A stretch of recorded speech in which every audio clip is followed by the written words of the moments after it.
happy to answer any questions. And if anyone wants to, feel free at any time during this process to call or email me. I am available uh, to answer questions or to help in any way possible. Thank you.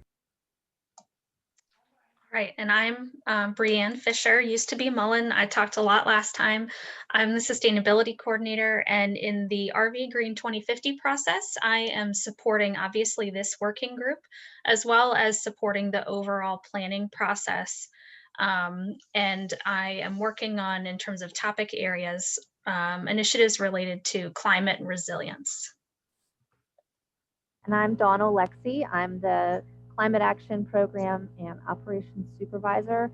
I am working with the team to help develop the strategies that will eventually reduce our carbon footprint. I'm helping to support the Buildings and Energy Technical Working Group, the Waste Working Group, and assisting with the Transportation Working Group.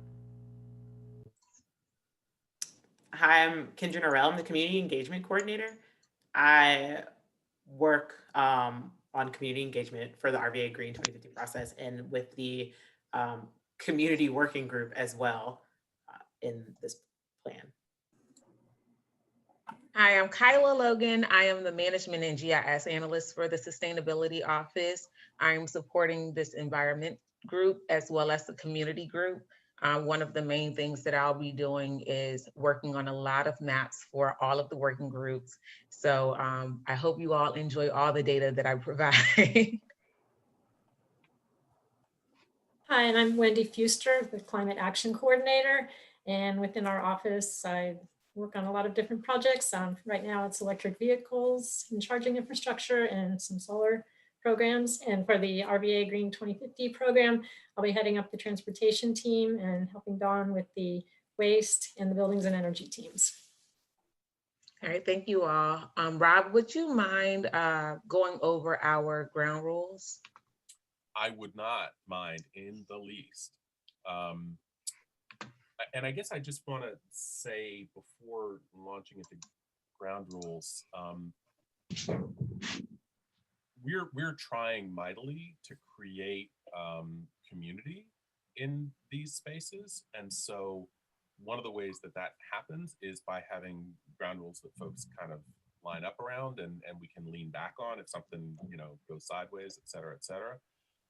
So be present, i.e., and this was a tough one sometimes because we all have things that we have to do, but yet to the degree that it's possible, certainly when others are talking about things that matter here, we all participate, nobody dominates. That's this sort of notion of step up and step back. Some of us know that step back is the challenge, and some of us know that step up is a challenge, and so just pick the one. Be additive, not repetitive. That's pretty straightforward, but it's also a challenge. A lot of times we like to hear things said from our perspective, but maybe somebody else has already said it. Consensus, curious. Somebody else, what is consensus?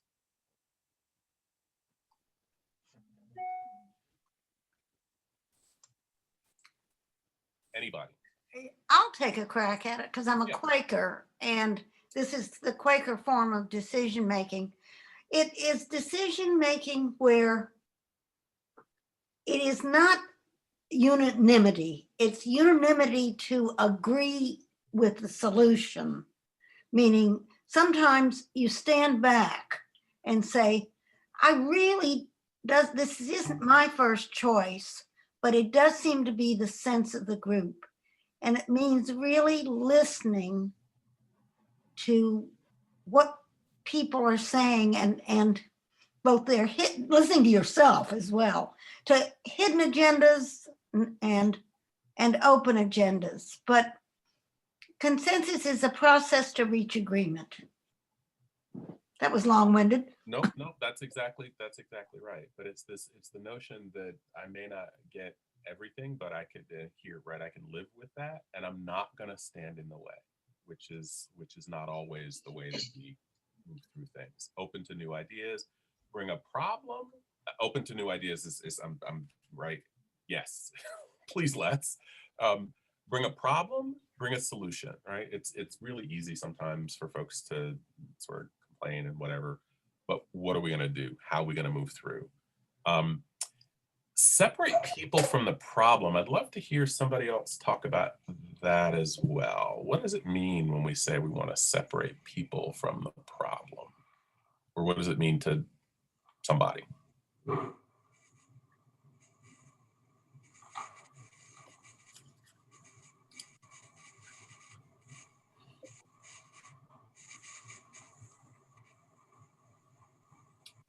And the reason I'm doing this is that if the only people that can explain it are the people that put it on the paper, then it's not really worth doing. So we'll just sit here until somebody has some words. I have a thought I'll offer. Yes. That it is, that this is not, this is about something larger than individuals' own personal opinions. That we're working together to get to the solution, and that everybody is, that it's not a personal opinion, that we're in a professional space, I guess. Okay. So Fraser, you and I are friends. Can I mess with you for a second and you don't take offense? Clearly. Boy, Fraser, that I can't imagine, whenever you say stuff, it's never right. Right. That's it. Right. Thank you. So that's conflating the people and the problem, right? So it's like, and I know Fraser and she'll forgive me, but we do that all the time, right? And so being able to separate who the person is and whether you like them or you don't like them, or they're your best friend or you've never seen them before, from what it is that they're saying is really important. Thank you. Speak for yourself from your own experience. That's the one where, oh man, but we all know, but it's always like, right? They always, we never, right? No, this is what's happened. This is what I know because I've seen it happen. It's happened to people in my life, et cetera, et cetera. And then I don't know the thumb rule. So somebody else has to do that with Zoom reactions. And I don't know if she's on, but that was Wafa May's suggestion last time. Oh, yes. Thank you. Right? It's like, just do this. We don't have to, it's like, yep, we're good. And you can also, like down here in the little, so everybody is Zoom savvy at this point. Participants chat, share screen, record all the way down at the bottom where you mute and you stop video. You got little reactions. So you can put in a heart, or you can put in this really, that makes me laugh out loud. It's interesting because I guess this is the worst, like, oh my God, I'm not ready for that. So in addition to just sticking your thumb up like that, you can make a reaction down here that says, yeah, let's go. And then, as I'm sure you're probably about ready, Elmo, enough, let's move on. I think are we good with ground rules? Are there any new ones that folks feel we need to? Oh, I'm not even looking at the chat. Can people hear me? I always can figure that I'm really loud, and that hearing Nope, me. Rob, you're good now. Okay, all right. Thanks. Are we good on ground rules? Yep, it doesn't look like we have anyone adding. Lovely. Thank you. All right, so we're gonna get to know each other a little bit better. Because we are virtual, we want to be able to connect a little bit more. Now, 2020 has been a crazy year, and it's presented a lot of changes and challenges for a lot of us. So I'm not expecting my holiday to look anything like it would any other year. But in the spirit of the holidays, we do want to discuss in these breakout rooms how we can make our holiday celebrations a little bit more sustainable. So we're going to take 3 minutes, and there are going to be 3 to 4 groups that we're going to join, and let's talk, let's chat. All right, and you should be getting your rooms now to jump into.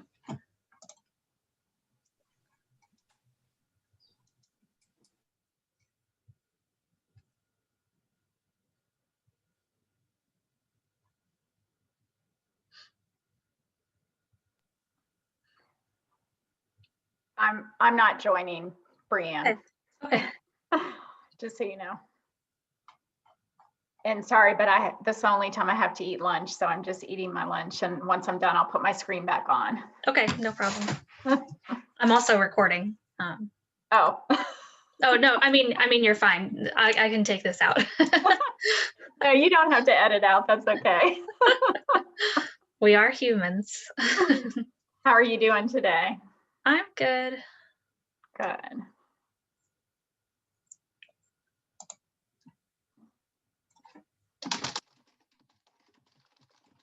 And Chica, if you're there, let me know. I can assign you to a room.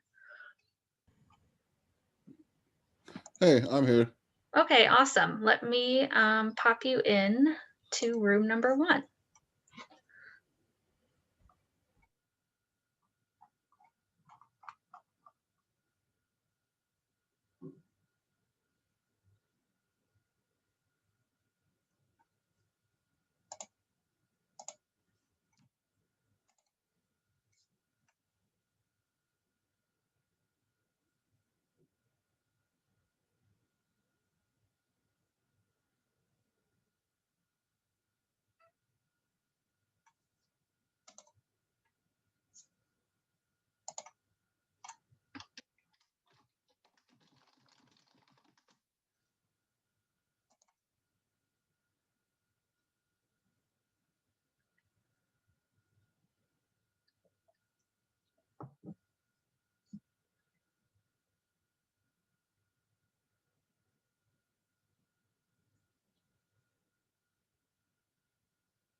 All right, welcome back.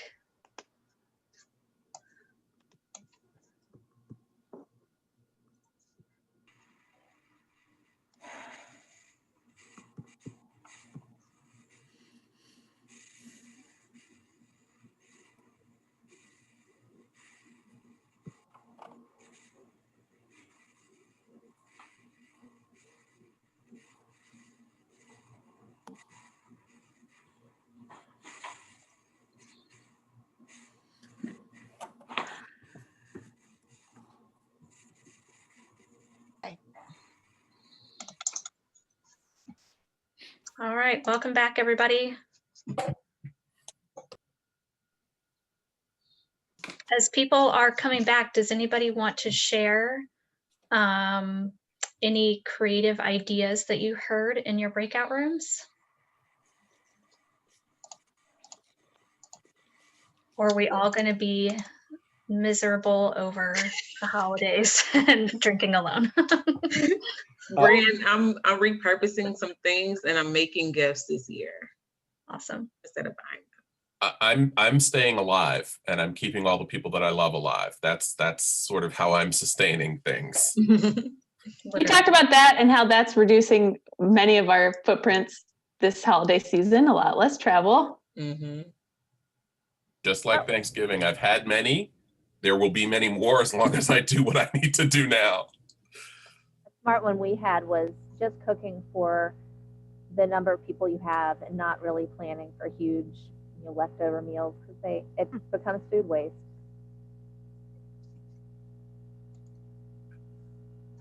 Dawn, not in my house. I eat all the leftovers. My kids are there's never anything going to waste. It's all in my stomach.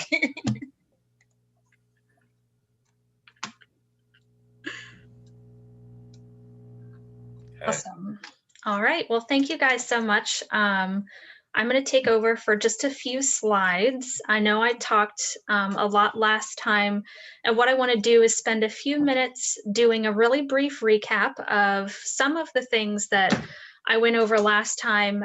You have all of this content in various places, including the slides and the recording from our last meeting, our website, and other places. You're always welcome to email me and Kyla and any of our team with questions, but we wanted to make sure that everybody starts off this meeting and the rest of our process on the same page as far as a few of our bigger picture items and our timeline.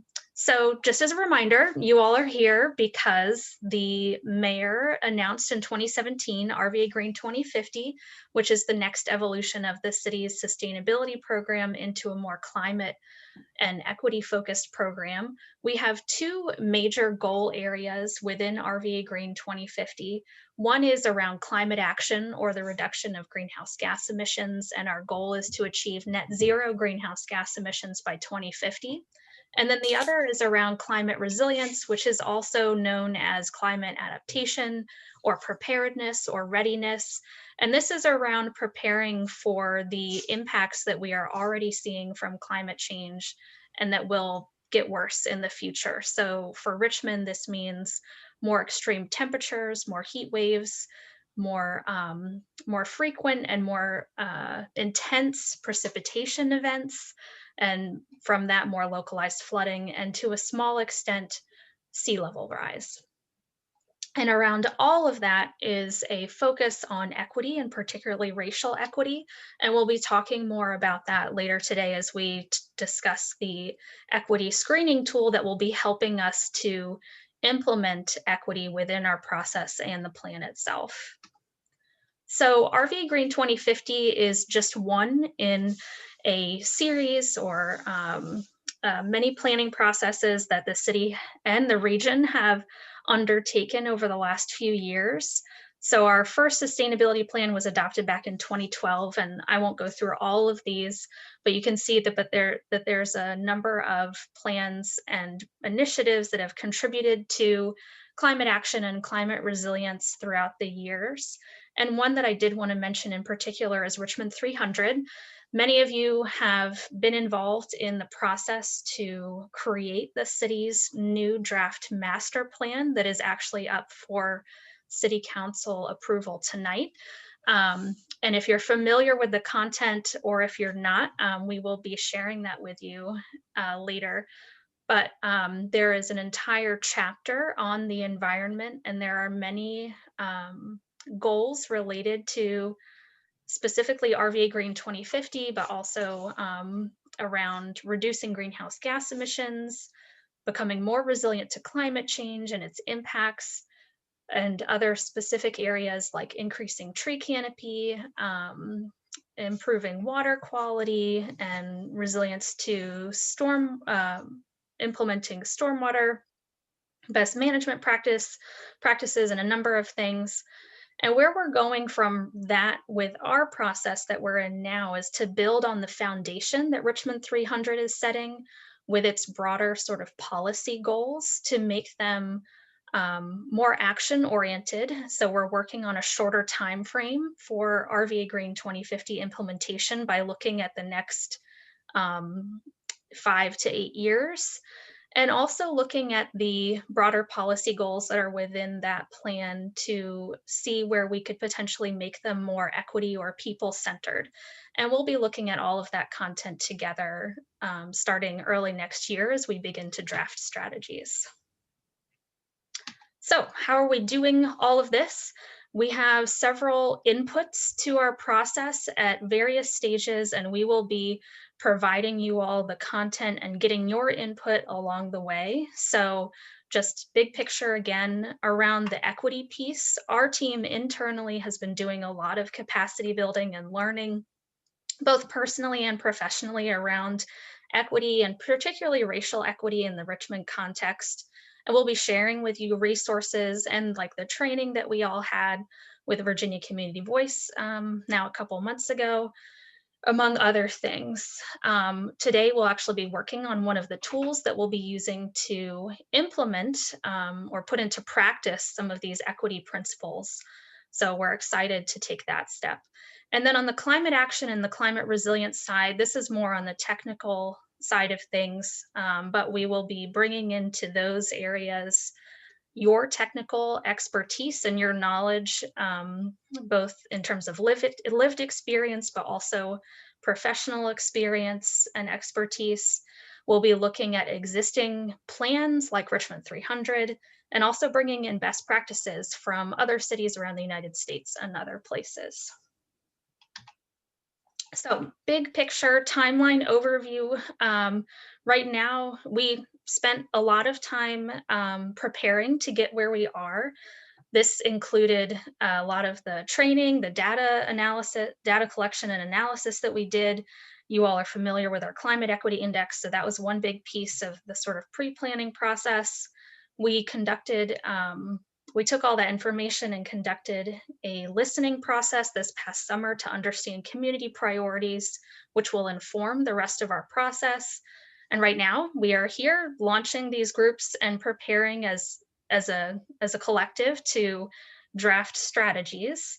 So looking ahead to next year, we will be spending our time together in January and February drafting those strategies, which will then go out in March and April to the broader community for engagement, most likely virtual. And then we will come back together as our groups and incorporate that feedback from that engagement to refine the strategies and start thinking about implementation.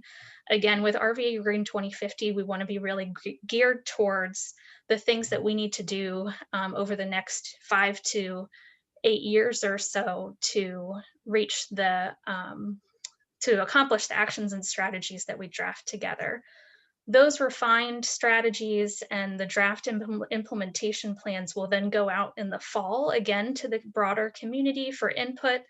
And then we'll work together to finalize the plan itself, the roadmap or whatever that becomes over the next couple months for final sort of public review and then adoption in spring of 2020. So there will be a huge party at my house on Earth Day 2020. You are all invited. Get excited. And we can come back to this at any time. So just as a reminder of why we're here, who's in this process, what everybody's doing, we have several key groups who are helping with various aspects of this. I'm going to go out of order here just in terms of the way I think about this, but our office, the Office of Sustainability, is the primary convener for this process. So you met the rest of our team earlier in the meeting. We are each dividing and conquering to support various groups that are shown here, including our roundtable and the other working groups that are part of this process. We will be supported by various third parties along the way that could include external facilitators. Our local universities will support us in various ways, most likely.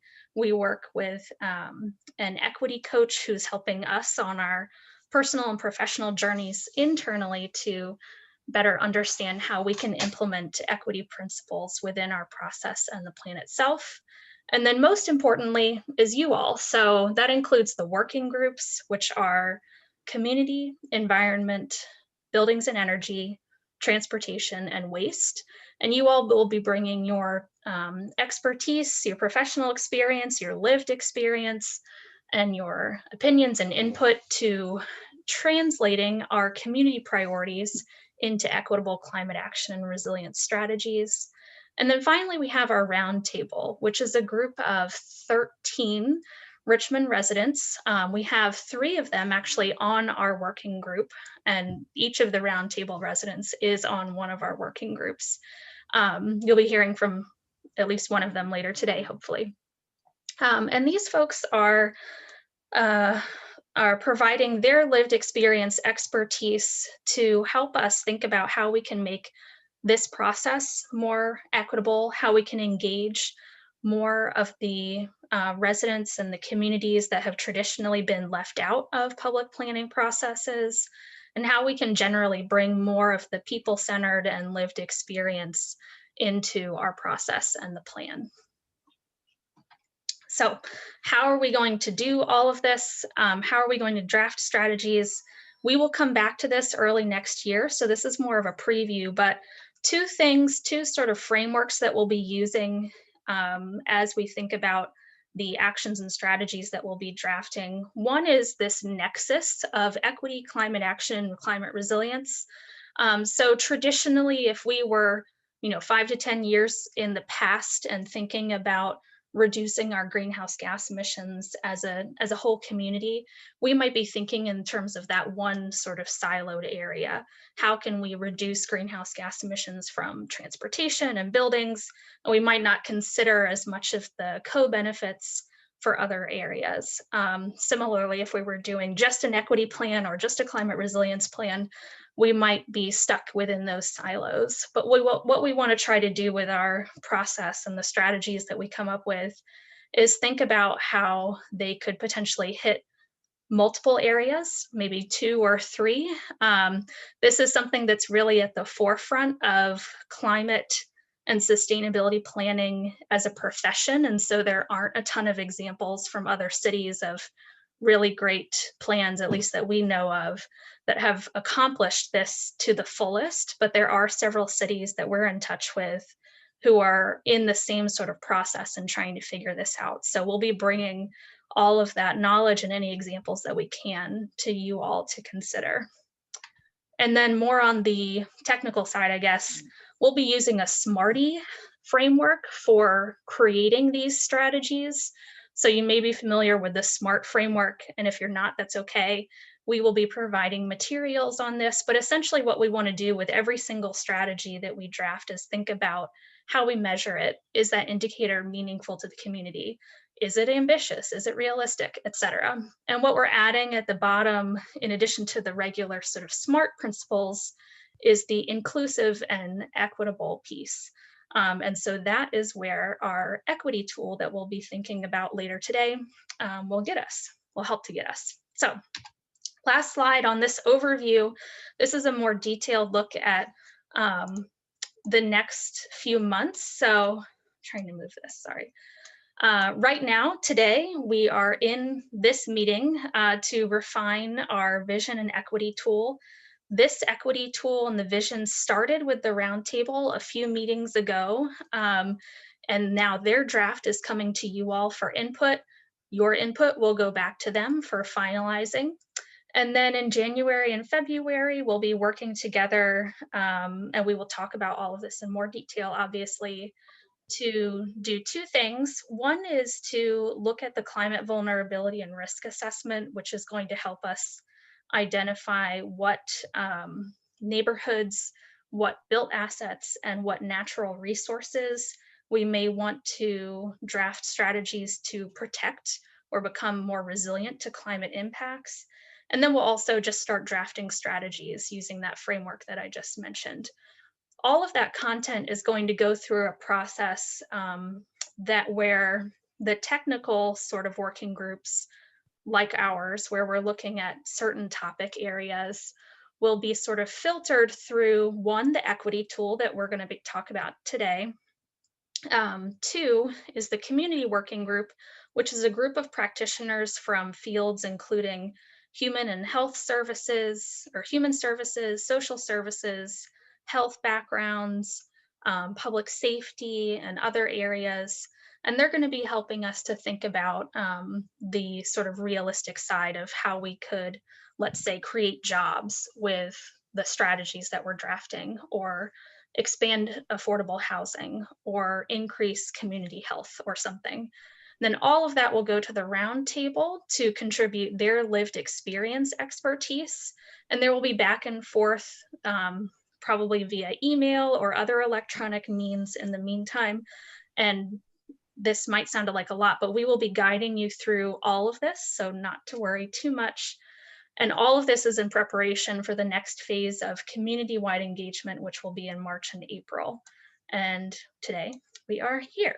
So any questions about any of that before we get into the meat of today's discussion, which is the draft vision statement and the draft equity tool for RVAgreen 2050. And Parker, I just saw your comment, and I apologize about my dog. She is the worst and the best. So Brianne, after this is over, are you going to teach us all how to move those arrows around our PowerPoint slides and look really cool like that? I love PowerPoint. I have told our team this. I dream in PowerPoint, like I think in PowerPoint sometimes. So anyone Many of us who- don't, and that was kind of cool. So just saying. So anyone who wants to talk about that, I'd love to. But any other questions? No? Okay. And we can come back to this whenever. We will continue to be Yep, working together as a group and I'm all gonna of just that. jump in for Yep. 1 second because that's what I do. I wanna just make sure that everybody who's in the environment group understands how progressive and aggressive this plan and process is. Those of us who are people of color, those of us with lived experience around these issues, have been asking for processes that center our experience and center our lives for a really long time. And typically, when we show up, we're constantly trying to figure out how to, but wait, what you're looking at is really that in a full-blown city supported process. It's not easy. It won't be without pain for many of us, but I want folks to understand that that's what you're seeing. So it'll get bumpy at some places when folks' lived experience really is focused on affordable housing, and we really want to be focused on how to get tailpipe emissions down, or whatever it is that we really want to be focused on. And finding out how to step into those spaces is going to be really important, and understanding that the lived experience of many folks who've been impacted by environmental difficulties and problems doesn't always show up in the language that we have access to. So anyhow, I just want to reframe, or not reframe, but commend the Sustainability Office for the work, because it's a lot. And also the reason for those of us in environment that everybody from the Sustainability Office is on this call is that we get to go first. So here you go. Let's do it. Awesome. Thank you, Rob. Anything else, guys, before we jump into our activities? No? Okay. All right, Kyla, I'll hand it over to you to introduce our activity. All right, so we're going to look at our vision statement, the draft vision statement. And while we're looking at this, we want to really take into consideration what the city of Richmond is going to look like once we implement RVAgreen 2050. So this went through our roundtable, and some of the information that was provided to the roundtable was some background information on RVAgreen 2050, and also the Richmond 300 plan as well. And we were providing them with some examples from other cities. There was also a community survey that went out, and what you see here is a bunch of words that came from some of the responses, thanks to our wonderful community engagement coordinator, Kendra, creating this word cloud.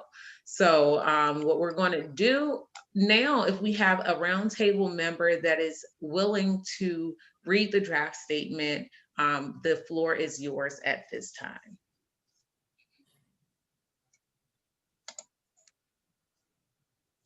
Are you asking the roundtable member to read it? Yes, please. My apologies, that's me. The draft vision statement is: the vision for an equitable, healthy, and resilient Richmond is one where carbon emissions are net zero and a person's race, identity, socioeconomic status, or zip code does not determine life expectancy, quality of life, or economic opportunity. Do you want me to read the rest of that too? Yes, please. Everyone has equitable access across the entire city to resources that are clean, sustainable, and affordable, including air, water, energy, housing, transportation, and green infrastructure. Everyone has the capacity and resources to take ownership of equitable climate action and community resilience planning. Identity includes, but is not limited to, race, ethnicity, age, ability, gender, sexual orientation, and religion. We lead with race in our work to transform systems impacting all marginalized groups. Thank you for reading that for me. We're going to go into breakout rooms, and we're going to have 2 5-minute rounds to review the draft vision statement. In our first round, I want you all to focus on what you like or love about this vision statement. And in the second, we want you to think about what may be missing or what about this statement you cannot live with. We're going to then come back together and we're going to discuss how this vision relates to the focus areas of our working group. And Brianne's in charge of breaking us out. So can I just ask a question before we go? Absolutely. Each of the breakout groups, it might make sense to have somebody who considers themselves to be a note taker. And I don't know how to capture that, but if we're trying to get I like, I love, and what's missing. Yes. So we do have slides. We have a Google document. Does everyone have the link to that? Yep, I just put it in the chat if folks want to open that up. And so what you'll be able to do is make your comments on these note pads for the group. And then if you agree with something that someone placed in there, you can drag the star over to it so that we know that you agree with that,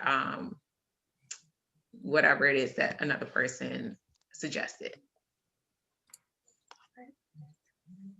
So what we're going to do is break everybody up into one of 3 rooms, and you will be helped along the way in your activities by one of our either team members or our awesome co-chairs. So if you are going into room number 1, you'll be with Kyla. Room number 2 will be with Rob, and room number 3 will be with Jen. And I'm going to open the rooms now, and they will direct you to which slide you should be looking at for this activity. All right, and if you have any issues, please let me know.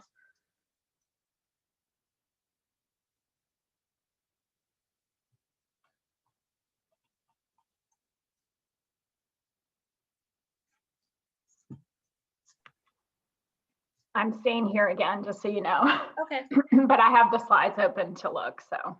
Okay, I am trying to pause the recording.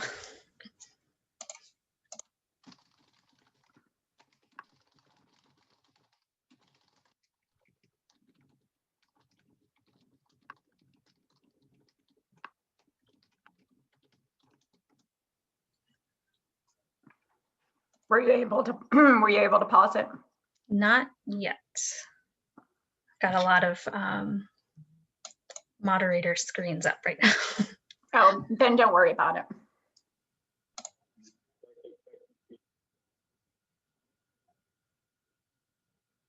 Hey, I see there's an 804 number. Did someone just join the call? That's me, Carlene. I'm sorry, my hey. internet connection is not very good. Okay, no worries at all. Just keep me posted if you need anything. Will do, thanks.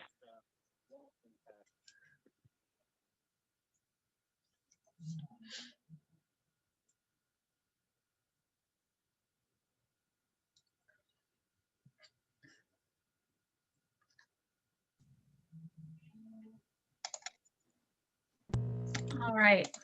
Welcome back, everybody. I wanted to deviate a tiny bit from our agenda and just see if there are any thoughts that anybody would like to finish up. I know that was a quick activity. We don't want to leave anything left unsaid that people would like to share. You'll also have available to you after the meeting these slides where you can put in additional feedback that you think about, but wanted to leave some open space right now for anyone to either wrap up a thought or share a question or a takeaway from that activity. Yeah, so one thing that I didn't have the time to mention before we had to come back was I was thinking, would it make sense, or does anyone else feel like we're leaving out equity in how we respond to some of these issues surrounding climate change? Because climate change is here. The effects of it, we're already seeing them. And I guess the question is, are these specific communities, is there a adequate response, well, not just adequate, but adequate and equitable response that's available to all those communities. I don't know if that made sense. Did that make sense? It does. And I guess I would, I mean, Brianne and y'all from the office is one thing, but I guess what I would say, Chica, is that in broad strokes, I think that's what this process is designed to really do, right? Is to make sure that, I mean, from the round table down through these working groups and centering equity, it's as much about, at least this is my hope, and it's what it seems like, it's as much about centering how our responses to climate change unfold and mitigation, right? I mean, there's a whole conversation about it didn't get this way by accident. So you can't fix it by accident. You have to fix it intentionally. And that's what it feels like, you know, we're given a seat at the table to try and do. Okay. Does that make sense? Does that get to it? Okay. Thank you, Chica and Rob.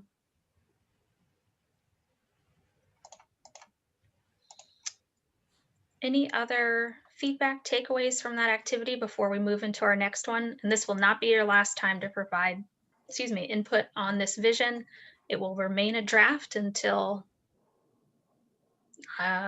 it's written in a PDF. I don't know.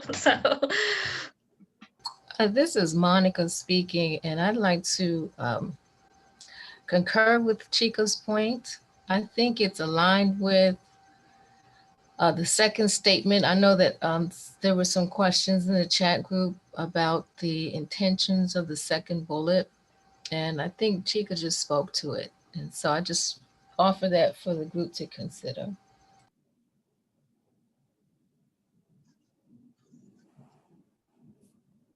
thank you, Monica. And just to make sure, I'm taking notes right now, but any particular changes or feedback that you might have, like related to, for example, the second sub bullet, please feel free to put that into the slides. Can I just say that the slides are easy for some and not for others, Totally. and we just have to kind of pay attention to that. So yeah, maybe if folks can, do by email or whatever else to definitely. Yeah. Brianne, one thing that stood out to me was just not much of an explicit mention towards ecosystems or species. I don't know if that's something that is kind of within our scope, but as the environment working group, that's something that jumped out to me as, they are theoretically stakeholders in this process as well. Great, thank you, John.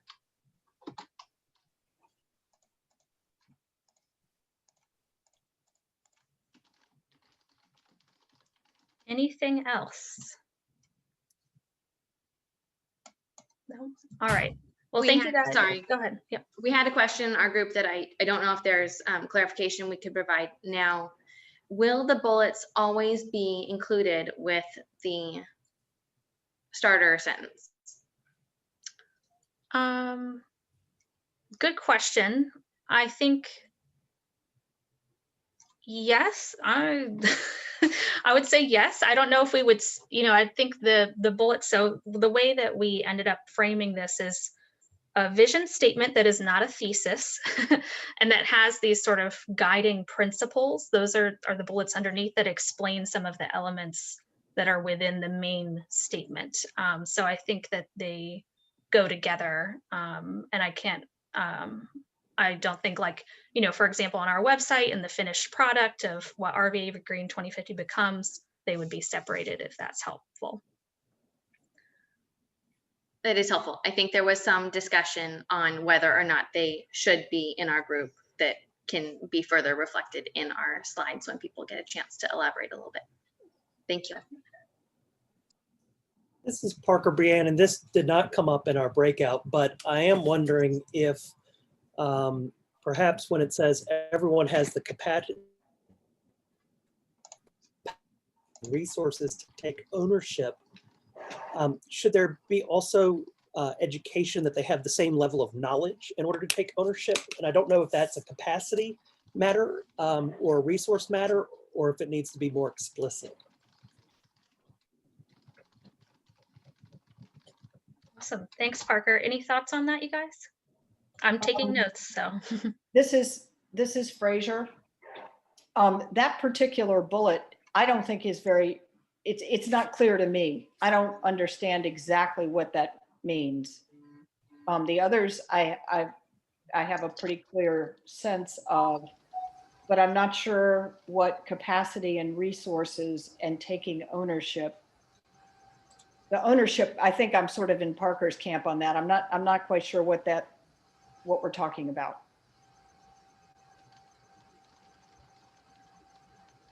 And I have come to the table with a problem and no solution. So sorry about that.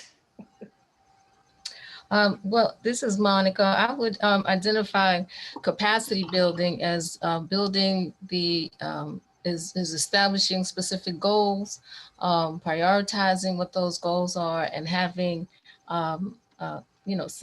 basically education would go a long way as well, but it really is just, having people be in a position to also take advantage of this whole green movement, without having,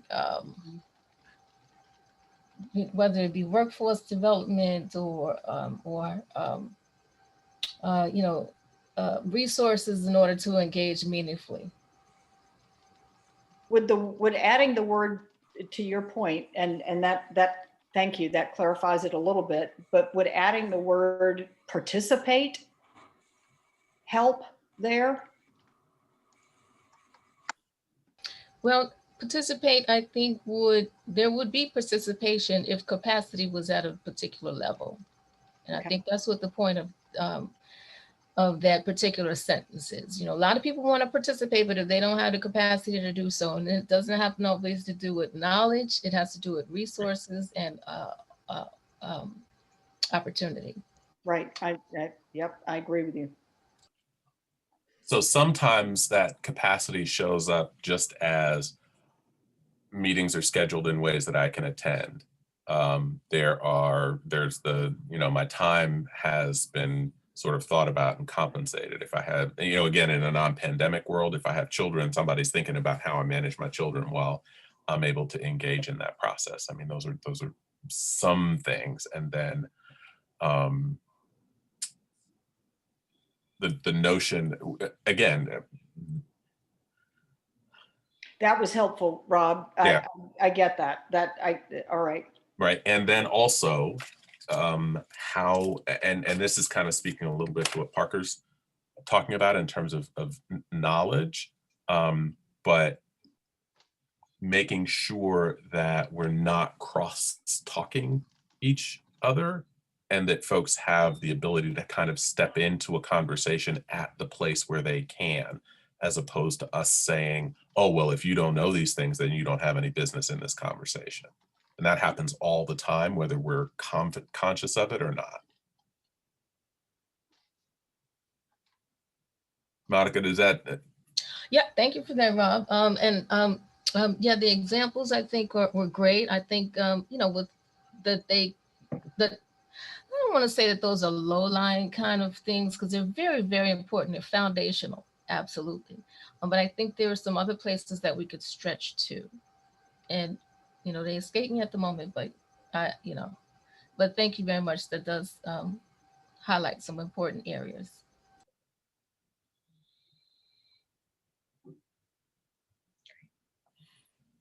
Thank you, everyone. This is a great discussion, and I hate to cut it off, but we do have an additional activity, and we want to be respectful of everyone's time and end on time. We can come back to this either one-on-one via email, through sharing. We'll share these slides, obviously, so y'all can provide additional feedback. So don't hesitate to provide any additional thoughts or questions that you have on this. But for now, I do want to take us into the second part of our meeting, which is to talk about the equity tool that we will be using as a group to help to implement this focus that we have within our process and RVAgreen 2050 itself on equity.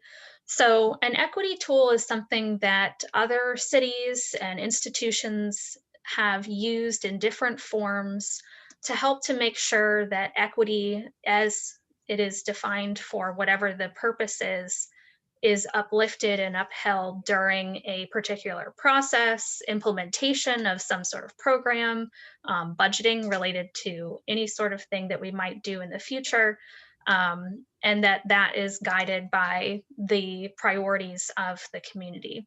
So why are we talking about this? Just as a brief recap, we know that climate change and the impacts of climate change affect some members of our community more than others. This is because of a number of root causes and social factors that cause increased sensitivity or vulnerability to things like extreme heat waves and natural disasters. And we know for communities like Richmond, where there is such a history of racism, that a lot of these factors and inequities and disproportionate impacts come down to race. So the map on the left is from our Climate Equity Index, which is a combination of 39 demographic, socioeconomic, health, housing, and other factors. And then we've just broken out to compare that to our Black and African American and Hispanic and Latino populations on the right, just to show that so many of these maps look the same when you're looking across our geographic scope for the city of Richmond. Excuse me. And when we're thinking about equity, this is a framework that we've been using to guide our process and thinking about RVAgreen 2050, that there are these three components. One is procedural, which is just the plan itself, the process to create it. One is distributional, which is the strategies within the plan. And then structural is the sort of larger picture that we hope to chip away at some of the existing systems and structures that continue to exacerbate the inequities that we see. So all of that to say, one of the ways that we will make sure that we are thinking about equity and centering it within RVAgreen 2050 is by using an equity tool.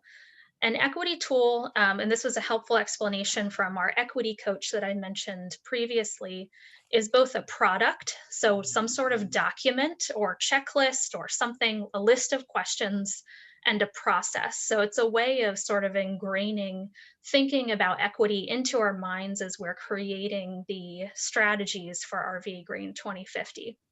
And we have a couple of examples that we can share with you. They're all in the Google Drive folders that we've shared previously, but just to highlight a couple, these are all from other cities' climate action / resilience plans. And their equity tools have taken different forms, but they've used these to examine both the strategies within the plans themselves and then adopted them as part of the plans so that as folks are thinking about future programming and budgeting and things related to the plans as they're getting implemented, that these considerations remain front and center. So this is one from Cleveland. They had 5 main areas, and for each of those, they had a series of questions that stakeholders were asked to go through as they were looking at the different components of the plan. Similarly, the city of San Antonio had a really robust checklist system where stakeholders, and this in San Antonio's case is the main like citizen group that is responsible for kind of overseeing the implementation of their climate action plan. But they would go through each of these questions to think about, okay, does this particular policy or budgeting decision help to do any of these things, like reduce stress, like reduce asthma-related hospital visits? And then this is one from Portland, which is a little bit simpler. They had a list of 9 questions that they had tasked their equity committee to look at when they were going through their existing climate action plan and make recommendations to make it more equitable. And just as an example, and again, we'll provide all these slides afterwards, but a couple of ways that they took their climate action plan content and applied their equity tool included creating a new objective where they specifically wanted to engage communities, especially those impacted and underrepresented and underserved populations. And then they added some additional specificity to some of their actions. So they made these sort of some major changes to their existing climate action and resilience strategies after they went through their equity tool.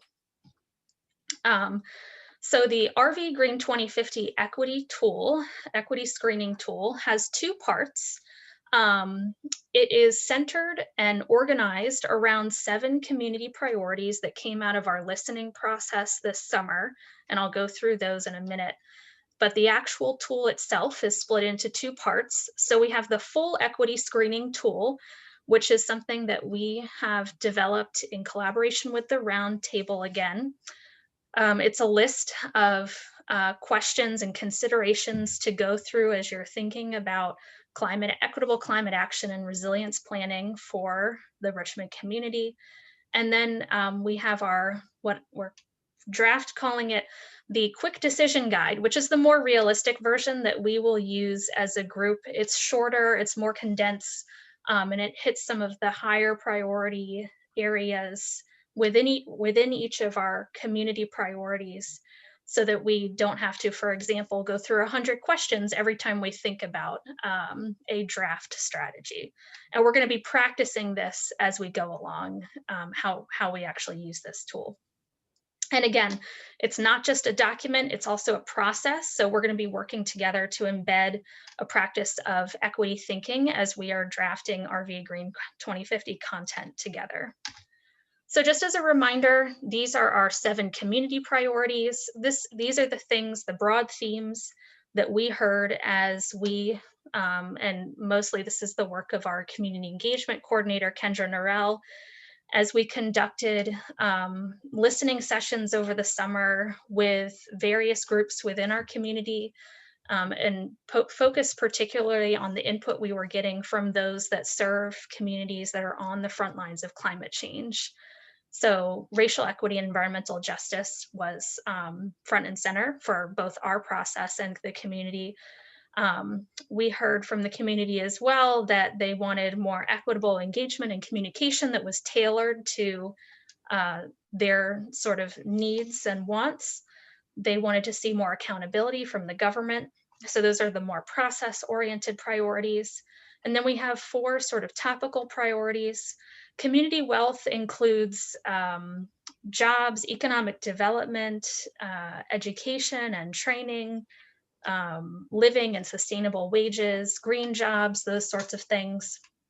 Housing and buildings really comes down to affordable housing, both the expansion of existing affordable housing resources and also home ownership, and also related to community wealth, obviously. Neighborhoods related to many priorities, including beautification and safety, green spaces, accessibility, walkability, those sorts of things within neighborhoods. And then health and well-being includes mental and physical well-being, safety, and a number of other topics related to that. So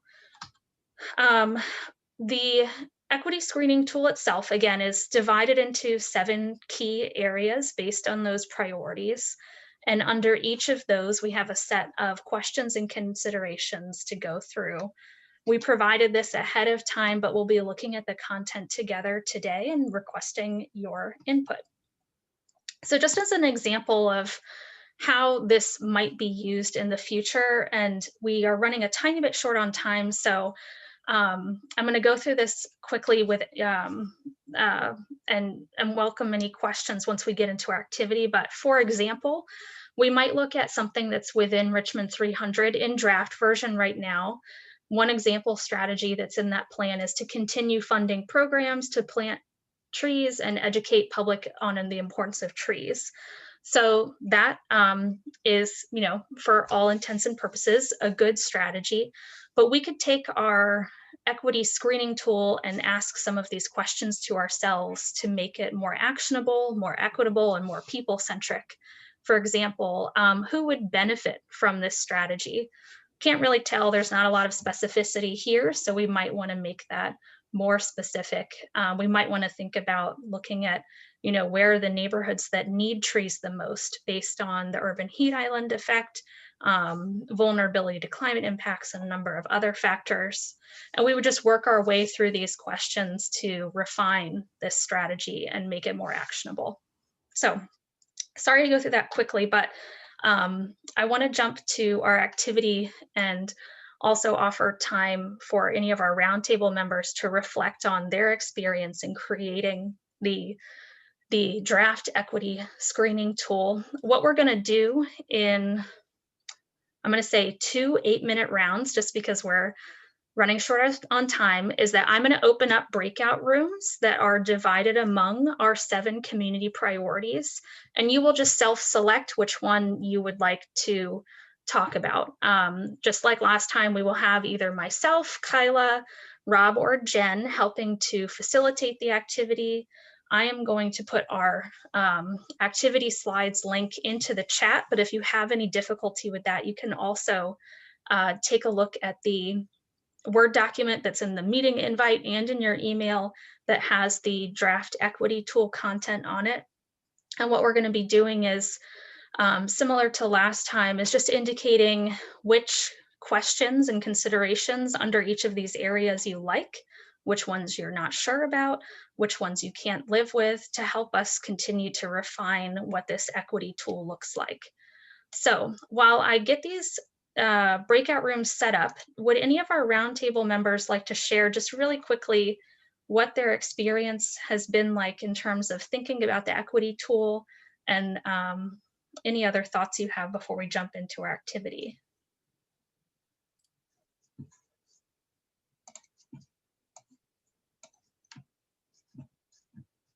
And if not, that's all right. We will go right into it.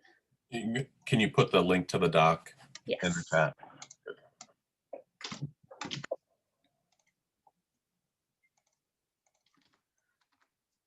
All right, so we're just going to go right into our activity. So the, there we go. Okay. So if you have any problems with the Google Slides, again, please let us know. You can just verbalize your feedback. We will take notes. You can put it in the chat, whatever's easiest for you. You can also just email it to us later. I am opening up breakout rooms right now. If you don't see a pop-up, you can go to the bottom of your Zoom screen and you'll see that there are 3. I want to make a note. I am going to be doing one of the rooms here in the central room. So on the list, you have Rob, and he's going to be helping us think about racial equity and environmental justice. Jen will be talking, sort of facilitating the group through community wealth and housing and buildings. Kyla will be facilitating the group through neighborhoods and health and well-being.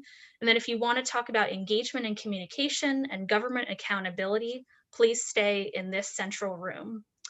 Otherwise, you can go into your breakout rooms and our facilitators will let you know which slide to look at if you are able to see the Google Slides. Any questions? You can either go to your rooms, or if folks have questions, I'm going to be right here. And we will have about 6 minutes. Brianne? Yes. Now I don't see the thing. Yeah, me neither. Yeah, me Sorry. neither. Oh, it makes me feel better that everybody of It looks like some people left. Yeah. Some people Where are in did they rooms. go? They passed the test. No, I'm just kidding. Okay. Sorry. You're Is good. it in participants? Click on breakout rooms at the bottom. Well, if it were right there, obviously I would do that. It's not at Okay. my bottom. And you might be using a browser. If I'm just going to bring everybody back and then we will try again. You're gonna have to, Brianne, you're gonna have to put me where I go, because Yes. Yeah, I might just assign folks manually since we're running a little short on time, and you can just talk about one. So hold on 1 second.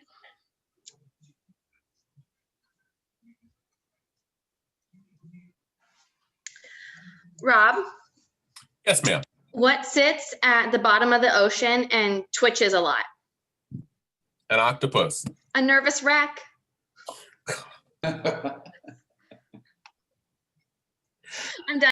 Thank you. That helps.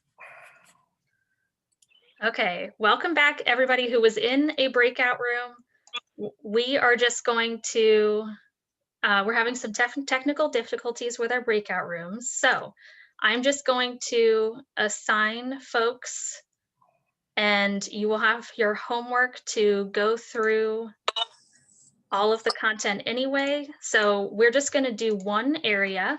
All right, so if you're going into room number 1, you'll be with Jen, and you will be talking about community wealth and housing and buildings. If you're going into room 2, you'll be with Kyla talking about neighborhoods and health and well-being. And if you're in room 3, you will be with Rob talking about racial equity and environmental justice. Okay, let's try that again. 6 minutes.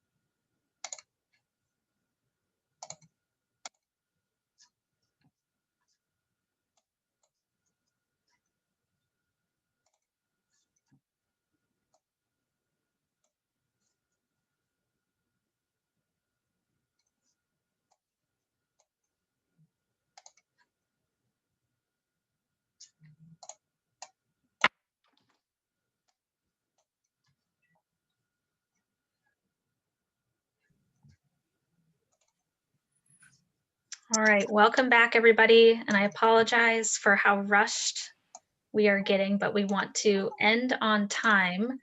I am going to be available after the meeting if anyone would like to share any feedback, if you have questions, but we want to let people go right at 2:30. So just to wrap up, we are going to share these slides so that you can put in your feedback if that is easiest for you. We will also reshare the Word document that has all of the draft content you saw today, so you can provide us feedback via email. Happy to do a one-on-one conversation, whatever way is easiest for you again. That will be both on the draft vision statement and on the draft equity screening tool content. So our next meeting coming up is right after the winter holidays on Monday, January 4th. We will be looking at our climate vulnerability and risk assessment. This will help us to start thinking about drafting strategies on the climate resilience end. And then if we have time, we will start the drafting strategies process. But right now, I'll open it up for questions. And if you don't have any questions, or if you can stick around for just another 60 seconds, I just put in the chat the link to our feedback survey. If you can take, again, just a minute and fill that out with any feedback you have on today's meeting or the general process, please do so. It's extremely helpful, and we review every response to make sure we are incorporating your input. So from our racial equity group, yes, we had a little bit of a report back, which Mary was going to do and make awesome. It quick. Okay. Other than that, I just want to say thank you all so much, and I will stick around. So welcome any report backs, feedback, or questions. Mary, you're on. Oh, okay. I just made 2 observations in the group. One was, having been a planner back as far as the 1960s, what you all are doing in terms of trying to make sure that you have equity and that you've involved all of the groups is so much better than anything we ever did. We assumed we knew what was right. So cheers to you on that. The other one is the process is, I find, terribly wordy, and I hope we can get to a point where we get a really good editor and format and maybe leave out some of the words. Awesome. Thank you so much, Mary, and your group that contributed. Yeah.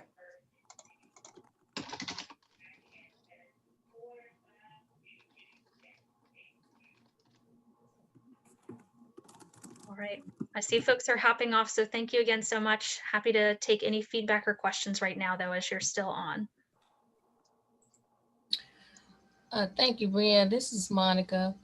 I wanted to share that my purpose today was really to listen. So thank you all for allowing me to do that as a member of the roundtable. And I wanted to share my same sentiment as I was experiencing in the breakout rooms, as many of you appear to have. That is, it's not a lot of time to process so much information. So to Mary's point, it is very wordy, and kudos to Brianne and her team for trying to make these things available to us to process ahead of time, because it is very important. But I also want to note that I think we're all kind of struggling with so much information at one time. But thank you to everyone for being involved in the process. I'm very thankful. Thank you. Thank you, Monica. Definitely agree.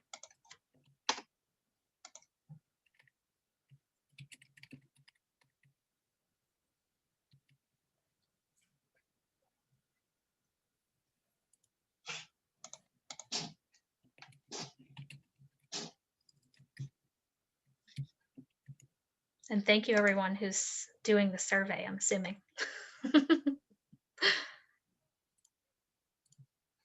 All right, I'm going to stop the recording.